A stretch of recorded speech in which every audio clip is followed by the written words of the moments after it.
Good morning. I'm bringing through some channeled messages this morning from my guides at Super Galactic Centre, whom I've only just started talking to explicitly this morning. They're telling me that they're from a kind of overseeing body, organization, council, which could be translated into the Council of Interpolarity. I don't know exactly what that means, but they're telling me that their job basically is to bear witness, to oversee what's happening across all the galaxies. And they have that very high bird's eye view of the changes, the energetic shifts that's happening across all those galaxies. And what they're describing to me is that the job of everybody at this time is to become more integrated and whole. But they're telling me that which side of that coin you filter that expression through is up to you. So you can become more whole and integrated and move that power through the light and let your light shine. And what they're showing me is all these spotlights and beams and beacons and smudges of light all through the galaxy and then through other galaxies, all lighting up. And they're telling me that what's happening is there's this musical harmony of all the galaxies lighting up and talking to each other as they all do their work. And they're very, very happy for us to be communicating with each other and them to get a sense of this broader picture so that we can understand what we're doing here on Earth is not just having an impact on this collective and not even the galactic collective, but this extragalactic collective as well, and the way that we're all singing out to each other and coming into harmony on this even grander scale as well, which is really beautiful. They've been telling me that my job is to be a dot connector for people. So sometimes you get readers and different shamans and healers and people who initiate you into certain aspects of your soul journey, who help you integrate more in certain ways.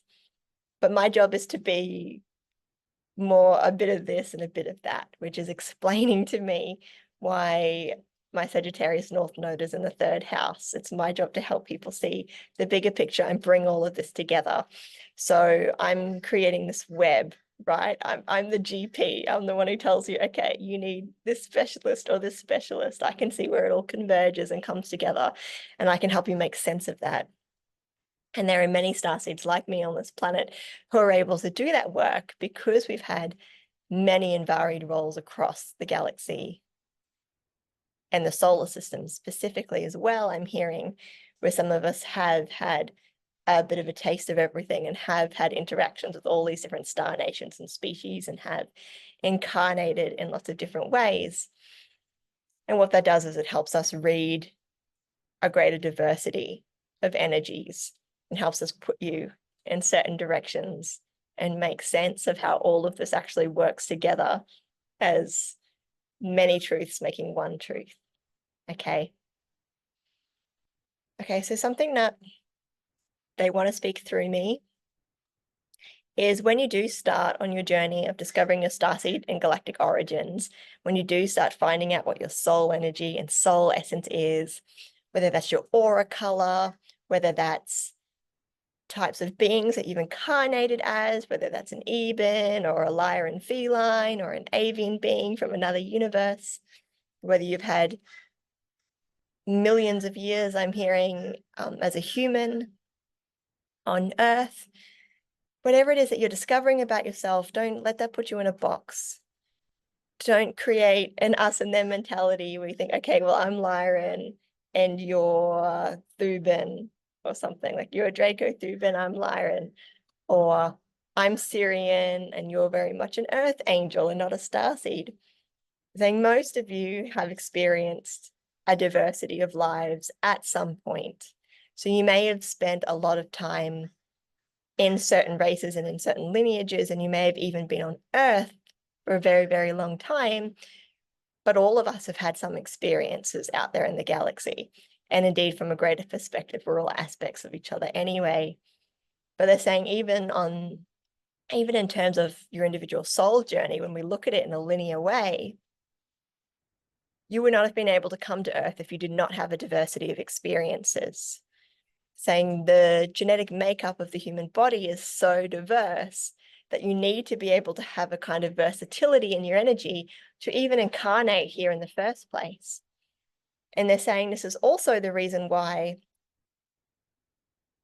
so many light workers and starseeds and earth angels, or however you want to see it, maybe not so much pure earth angels who have come from source, but many starseeds who have come here to be of service have so much baggage in terms of their past life experiences and what they're bringing here. And they're saying, don't think of it as karmic baggage. Don't think of it as a debt to repay. Just think of it as a kind of weight on your soul, a kind of trauma or grief or sadness or missed experience that you've brought here with you. And they said, don't think of that as a weakness. Indeed, it's only because you have that baggage that you're able to come here in the first place. So me personally, I know I have some persecution imprints from different lives out in the galaxy where I've been. I know I've been a kind of activist in different ways where I was very aggressive and combative and in a kind of wounded masculine energy, thinking that I was doing the right thing, but actually just causing more grief and problems, fighting fire with fire, that kind of energy. And because of that, I was persecuted over and over and over again.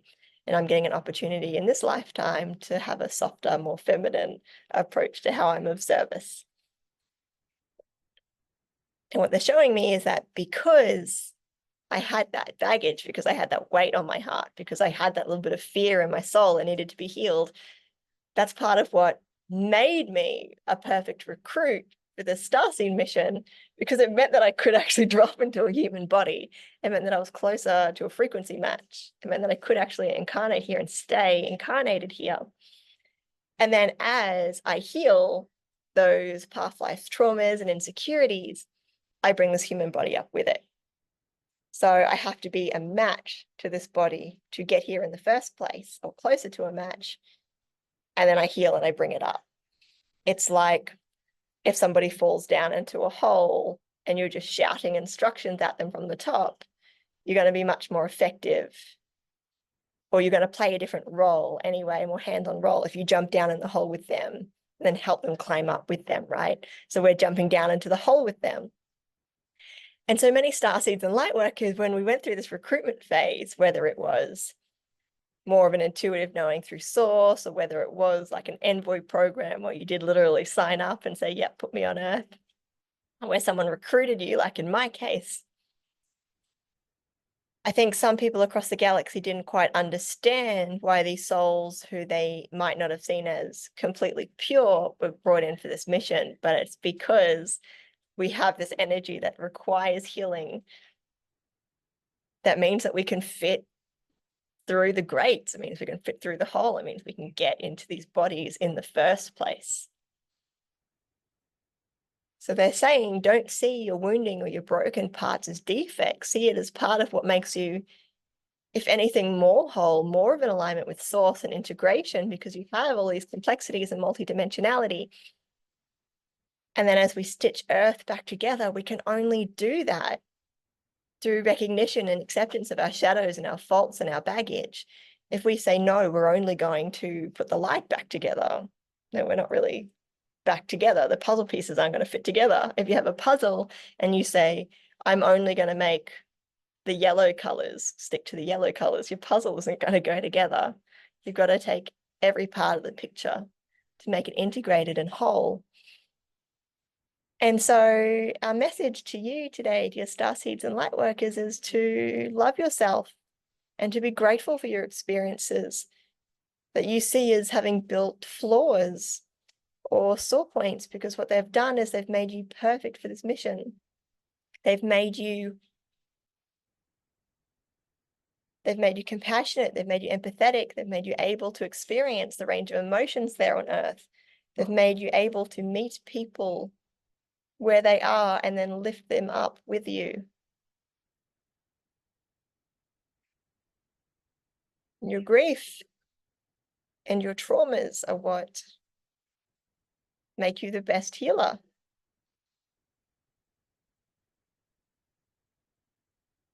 They've become your strengths, and they're what's made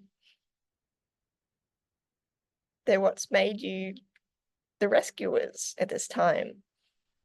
And you wouldn't have been able to do it in the way that you are. You wouldn't be able to be there on the ground, pulling people out of the mud if you hadn't had those experiences.